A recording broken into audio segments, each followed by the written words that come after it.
Dear colleague, dear students, this course is about the introduction to biodiversity informatics. The outline of my presentation is as follows. At the first, I will give definition of some concepts because I cannot talk to you about biodiversity informatics without giving a clear definition of biodiversity, for instance. And at second, I will present to you the main challenges facing a specialist in the field of biodiversity informatics. I will finish by telling you the way forward with respect to the challenges presented. The term biodiversity has a story of terminology, and according to Wikipedia, at the first it was in 1916 that the term biological diversity was used first by Arthur Harris. And then Thomas Lovejoy introduced the term biological diversity in the scientific community in a book. It was in 1980. And then in 1985, Dr. Rosen introduced the contracted term of biodiversity in literature. And then the term biodiversity appeared in a scientific publication in 1988. At present, it is widely used. Biodiversity, as such,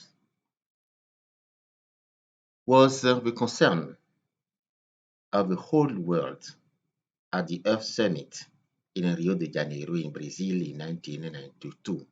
And thereafter, it is widely used and it is the concern of the whole world community because of the many services it provides to the survival of humanity.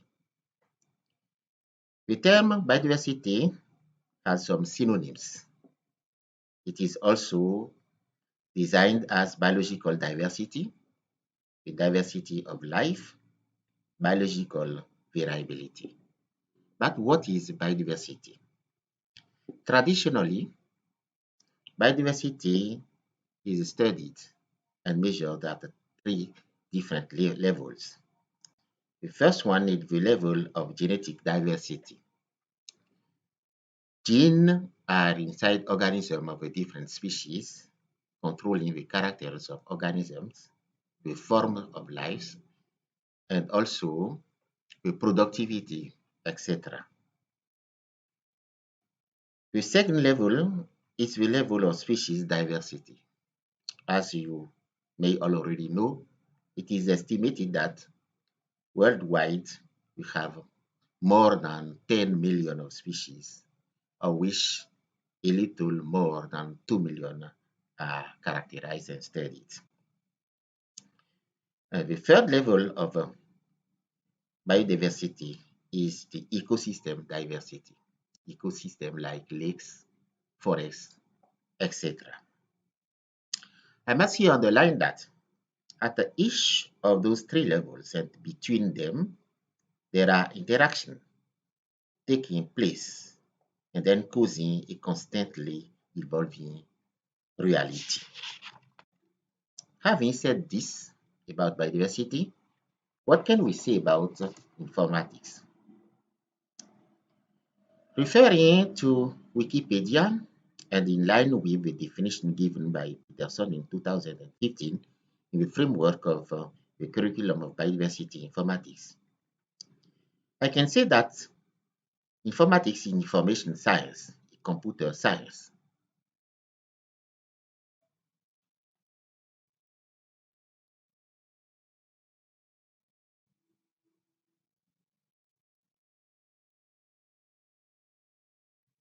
The science of the collection, evaluation, organization, and dissemination of information, often employing computers. Now, what is about biodiversity informatics? Here, I will refer to two main scientific papers in the literature. The term biodiversity was used for the first time in 1998 by Peter Chalk from Naturalis. And according to him, biodiversity informatics is a broad field of applying information and communication technology to all kinds of biological sciences using computer software, digital high-capacity dissemination media, and fast electronic networks to exchange and combine information. In line with this, Peterson et al. In 2010 published a paper entitled Perspective, the big question for biodiversity informatics.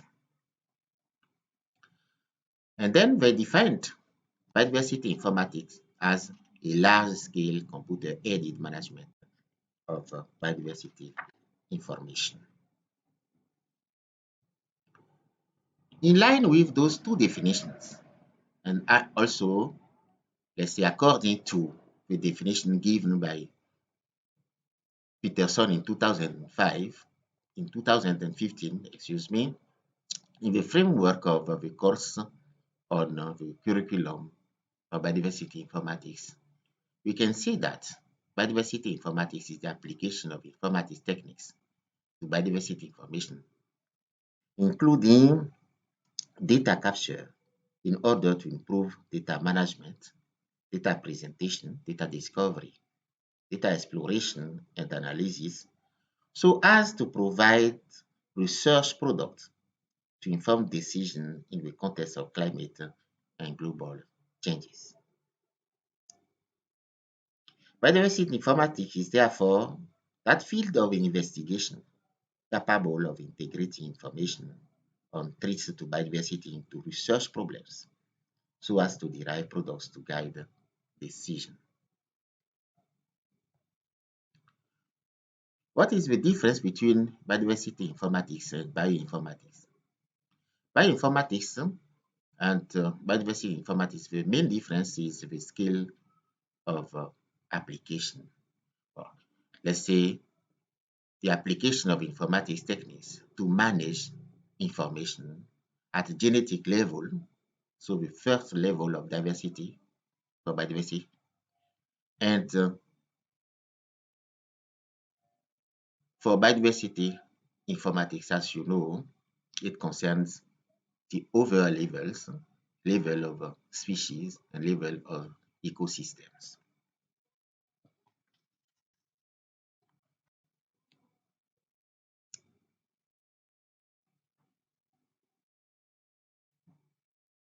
Given those definitions about biodiversity informatics, what can we say about the challenges in the field? Referring to the challenges, I will use here two important scientific publications. The first one I already tell you about is published by Professor Peterson Town with some of his collaborators in 2010 to identify the key challenges to overcome in order to achieve fully integration of biodiversity informatics. Three challenges were therefore identified. And the first one is the integration across disparate databases. What is to say? We take, for instance, the example of three databases. The database of GeneBank,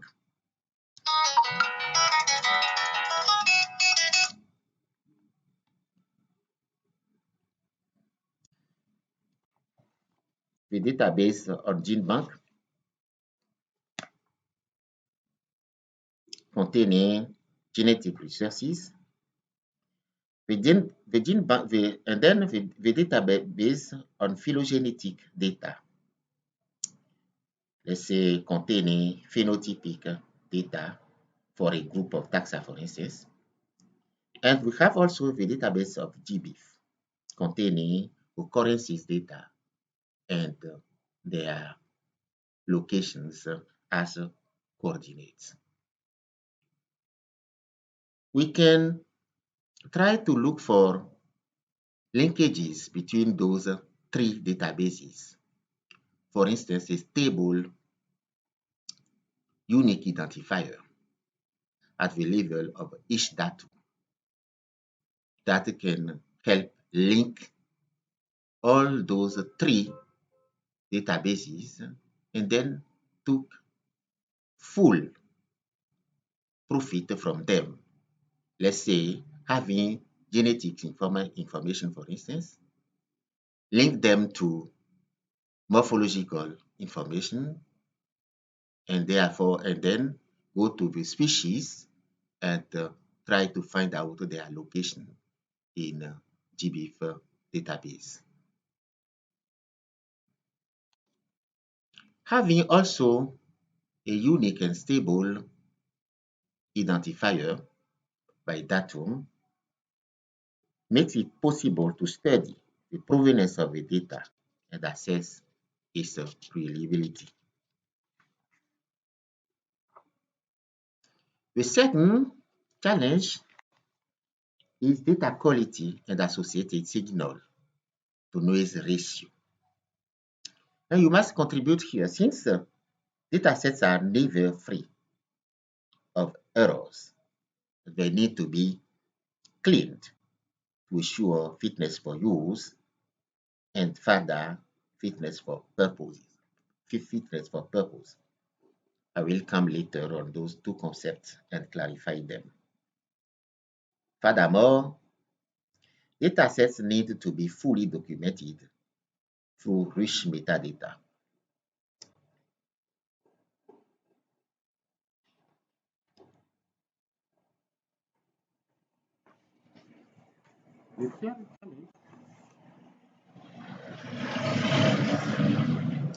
The third challenge is about dealing effectively with a scale throughout biodiversity informatics. Here, it is a question of scale, and what we can say from their paper is that micro-scale studies on reliable data information are more useful than microecology studies at a regional or global level based on less reliable data. Your contribution here is, for instance, in data quality, in cleaning data to have fitness for use data, but also trying to work out whenever required to provide identifier to your data when publishing them. As for the problem of scale, during your research topics, try to be careful to the quality of information you have to use in your research topics.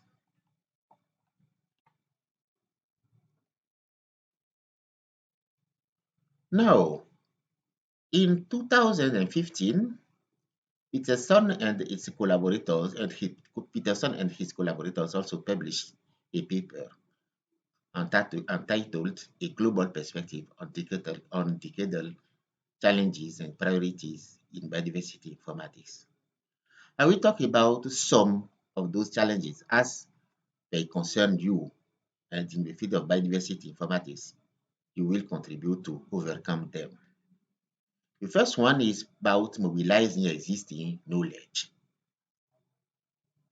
Here, it is important to say that in 2016,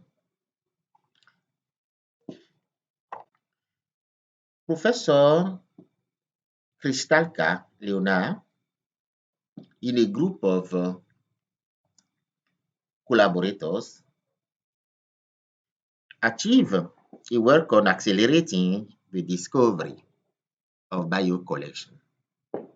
They found out that museums and herbaria worldwide hold 2.5 to 3 billion of specimen data. As of today, And as you know, GBIF is a very giant data infrastructure with about 2 billion of data of occurrence data on species, but less than 200 million are from preserved specimens, that is, data from museum and herbaria. So the challenge is still high. And a major challenge here is to digitize and share those massive biodiversity collection data in institutions worldwide, including in your country, Malawi. The second challenge we talked about is sharing expertise globally. Indeed, as we said, globalization of biodiversity informatics requires educational opportunities for students from developing countries, such as opportunity to complete a doctoral program in research and education. Here, I want to thank very much Professor Peterson Town, with whom I'm collaborating for many years. He supported me in my initiative of creating a master program on biodiversity informatics at my university, University of Abu Mekalavi. We are in the fifth year, and we just recruited the fifth cohort of students. And also in the program, in the master program that becomes already master and PhD program, we have actually 4 PhD students in biodiversity informatics. So we are on the way. I want to congratulate my colleague, Dr. Gawa, who is actually coordinating your program, a program in which you are taking this course on biodiversity informatics master program. I can say that with respect to that challenge of sharing expertise globally, we are on the way. I want here to thank very much JRS Biodiversity Foundation, who supported the master program in biodiversity informatics at the University of Abu Mekalavi since then, and even before that, even before, let's say, 2017, when the program came into creation. And also, I want to thank very much JRS Biodiversity I want also to thank very much JRS Biodiversity Foundation that is actually supporting your program. Okay, thank you very much. I will also like to thank very much GBIF, Global Biodiversity Information Facility, because the database of GBIF is the fuel in the motor of biodiversity informatics. And from this year, I received a fund from GBIF to support the master and PhD program in biodiversity informatics in Benin. So thank you very much. I encourage my colleague, Dr. Gawa, to continue. Anyway, you have my support. Now, I want to talk to you about the challenges of dealing with biodiversity science development challenges in appropriate scale. Here, what I said before with respect to the scale of information to derive research products is also valid here. So, research at the micro scale with reliable information must be encouraged. However, even at the larger scale, the research results are also important. They are complementary.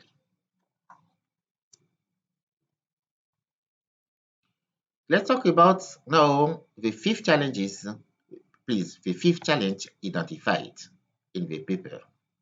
It is to find a strategic solution.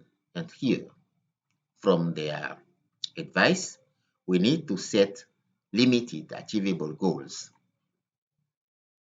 with built-in rewards of accomplishment.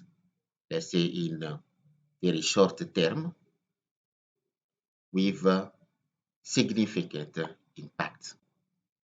It is more strategic than, let's say, designing very huge objectives and not having at last all, let's say, the support to achieve them.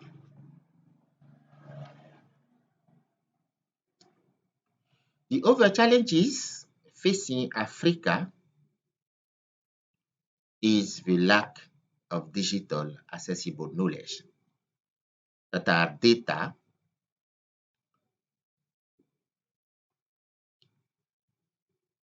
digitize the data published on publicly accessible repository like GBIF. If I take the case of GBIF, as of 20th December 2021, on GBIF site, we have about 2 billion of occurrence data. Out of that huge amount of occurrence data, Africa has only, let's say, 38 billion data, or let's say less than 40 million of data. This is only about 2% of that huge data on GBIF site. And on the occurrence data of Africa, there is also a huge disparity since South Africa published alone more than 84% of the data. It is to say that Africa is quite behind with respect to data publication. And you need to contribute, because if I take this figure, for instance, you can see on the figure that South Africa published, let's say, more than 32 million of data. The second is Kenya with less than 2 million of data. The third is Tanzania with less than 1 million of data. The fourth is Benin with less than 1 million of Benin with less than 1 million of data. And you can find your position, the position of Malawi.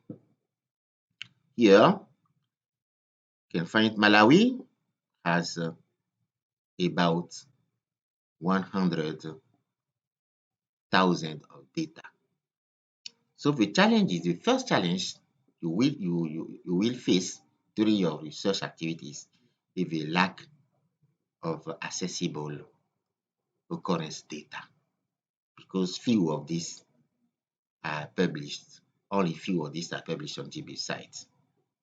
And to overcome that challenge, you need to go during your research period in the field to collect data of quality, and clean them, add that to the data you will download from GBIF site to have a more consistent number and quality of data before, let's say, their treatment and analysis. So it is a big challenge for Africa in general, but for each country, including Malawi.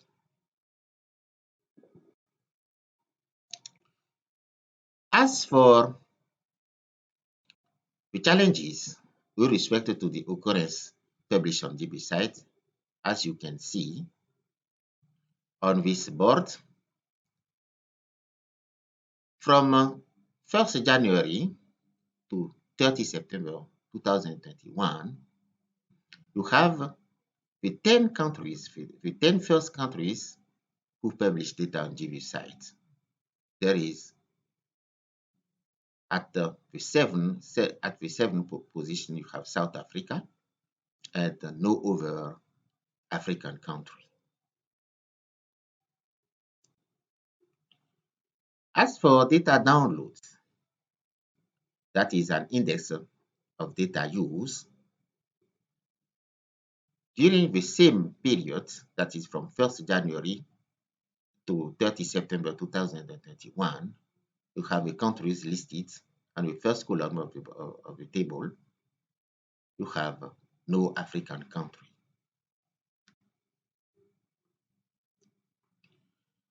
As for data use in peer-reviewed publications, globally, you have this board That is progressively from 2008 up to now, GBV-mediated data are more and more used in peer-reviewed publication.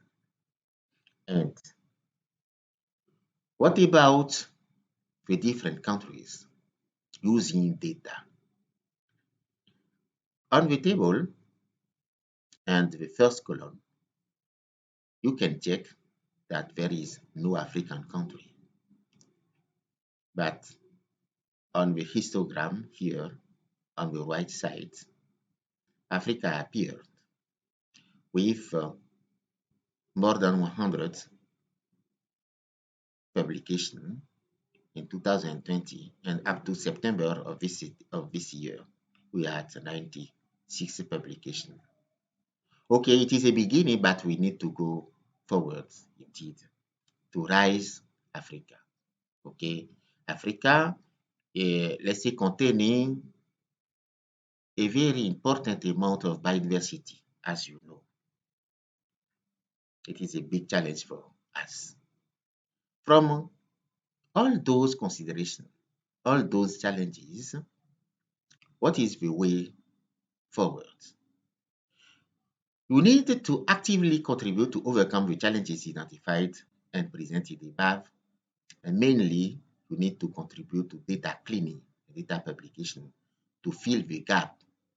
And during your research activities, as I told you, you need to go on the field to collect the data of quality. You need to clean them together with the data you will download from GB sites and make them as a valuable data set on which to perform your analysis.